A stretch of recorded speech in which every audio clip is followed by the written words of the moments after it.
নমস্কার। শুভ বিবাহের আজকের পর্বে রিভিউ নিয়ে বাংলা সিরিয়াল সমাচার তোমাদের সামনে এসে গেছে। তো আজকের পর্বে যেটা দেখা যাচ্ছে, ঝিনুক তো প্রমাণ নিয়ে হাজির হয়ে গেছে থানাতে। এবার ঝিনুক বলছে, আপনারা এটাই জানতে চান তো যে এই চক্রের মাথা কে, আর এই চক্রে আমরা কিভাবে কি যুক্ত ছিলাম? তো নিন, ভিকটিম নিজে এসেছে, নিজে এসে এবার নিজের মুখে আপনাদের সত্যি কথাটা বলবে। ও হচ্ছে বুলি, যাকে ওই যতগুলো মেয়েকে আটকে রাখা হয়েছিল তাদের মধ্যে একজন, ওকেও আটকে রাখা হয়েছিল। আর এই যে বুলির মাকে দেখতে পাচ্ছেন, ইনি কিন্তু আমাদের এই পুরো প্ল্যানটাই জানতেন, আর ইনিও আমাদের প্ল্যানের মধ্যে সামিল ছিলেন। তখন মিডিয়াকে বুলির মা সবটা বলছে যে হ্যাঁ, ওরা সত্যি কথাই বলছে যে এই শহরের বাবু একদম নির্দোষ, কারণ এই শহরের বাবু ছদ্মবেশে ঢুকেছিলেন ওই ইয়েকে ধরার জন্য, হৃদয়েশ্বর বাবাকে, যিনি হৃদয়েশ্বর বাবা সেজেছিলেন, আর আমার মেয়েটাকে এইভাবে আটকে রেখেছিলেন অসুস্থতার নাম করে। বুলি বলছে যে আমাদের খাবারের সঙ্গে ওদের নাকি ওই মদ্যপ মিক্স করে নাকি এরকম খাওয়ানো হতো, তার জন্য ওরা সবসময় নেশার ঘরেই থাকতো। এরকমভাবে সবটাই ওখানে যা যা ঘটেছে সব সত্যি কথাগুলোই বলে। সুধার কথাও বলে যে প্রথম থেকেই যে সুধা ওর জন্য রুখে দাঁড়িয়েছিল। ও তো প্রথমে বিশ্বাসই করছিল না বুলির মা তো ভাবছিল মেয়ের চিকিৎসা চলছে, কিন্তু সুধা কিভাবে সত্যিটা তার সামনে আনার চেষ্টা করেছে, মানে যা যা হয়েছে প্রথম থেকে সবটাই বলে। তো তখন মিডিয়া তবুও প্রশ্ন করছে যে আপনাকে জোর করে বলাচ্ছে না তো, বা ভয় দেখিয়ে? আর এই আপনার হাতের চোটটা কিসের, এটা ওরাই দেয়নি তো? তখন বলছে না না, এটা ওই যে কাতলাকেও তখন ধরে নিয়ে এসছে ঝিনুকরা।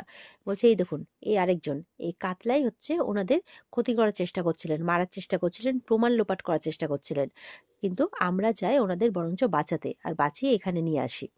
এরপর তো মিডিয়া কথাটা বিশ্বাস করে। আর এরপরে ঝিনুক বুলিও বলছে যে তেজকে ছেড়ে দেওয়ার জন্য।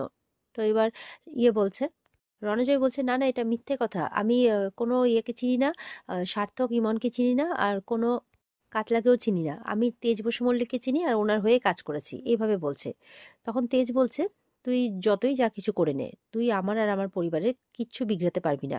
তখন রণজয় বলছে, আমাকে না ছাড়লে আমি কিন্তু বলবো না যে সুধা আর কোথায় আছে, রেশমি। তখন তেজ বলছে, সুধা যতক্ষণ না আসছে ততক্ষণই তোর আর তোর বাবার মঙ্গল, যখনই সুধা চলে আসবে তোর আর তোর বাবার অমঙ্গল শুরু হয়ে যাবে। সেই জন্য তোকে চিন্তা করতে হবে না, আমার পরিবারকে আমি ঠিক খুঁজে বের করে নেব।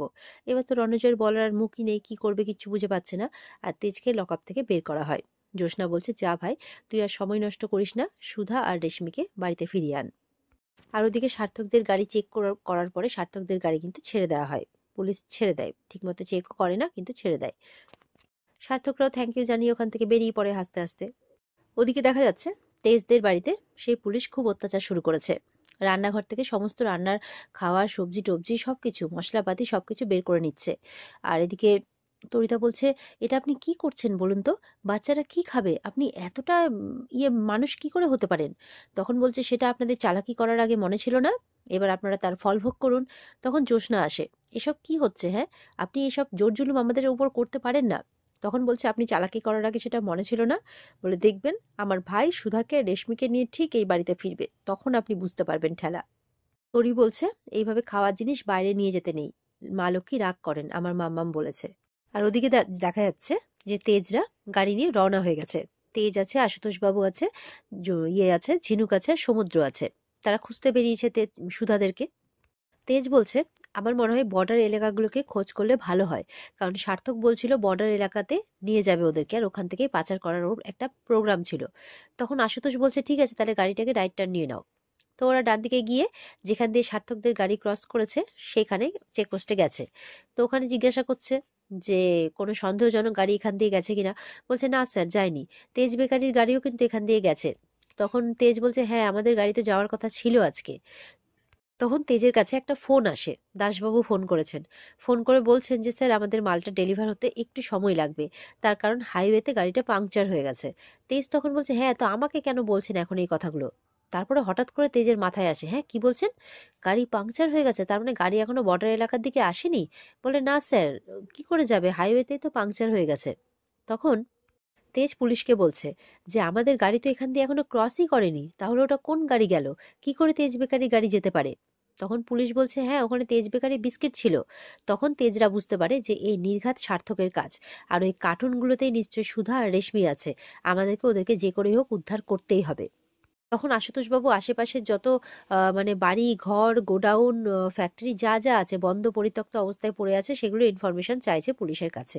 তারা সেই মতো মতো করে জোগাড় করছে। আশুতোষবাবু বলছেন যে ওরা যা করার রাতের অন্ধকারে করবে, দিনের বেলাতে ওরা কিছু করার রিস্কটা নেবে না। ওরা রাতের বেলা কোথাও একটা গা ঢাকা দিয়ে অবশ্যই থাকবে। এই যে এবার কিছুটা এগিয়ে গিয়ে দেখছে জায়গাটা তো পুরো নির্জন, আর ওখানে নাকি সিসিটিভি ফুটেজও নেই, মানে ক্যামেরাও নেই। তাই বলছে তেজ, এরকম একটা জায়গাতে মানে আপনারা সিসিটিভির কোনো ব্যবস্থা করেননি? এবার তেজ মনে মনে বলছে, তুমি চিন্তা করো না সুধা, তোমাকে বাঁচানোর জন্য আমি আসছি। ওদিকে সার্থকরা কিন্তু একটা গোডাউনে ঢুকে গেছে, আর সুধাদের কার্টুনটা এই গোডাউনে প্লেস করে দিয়েছে। এবার বলছে ভালোই হয়েছে, সুধার জ্ঞান ফেরেনি, বর্ডার ক্রস করার আগে জ্ঞান না ফেরাই ভালো।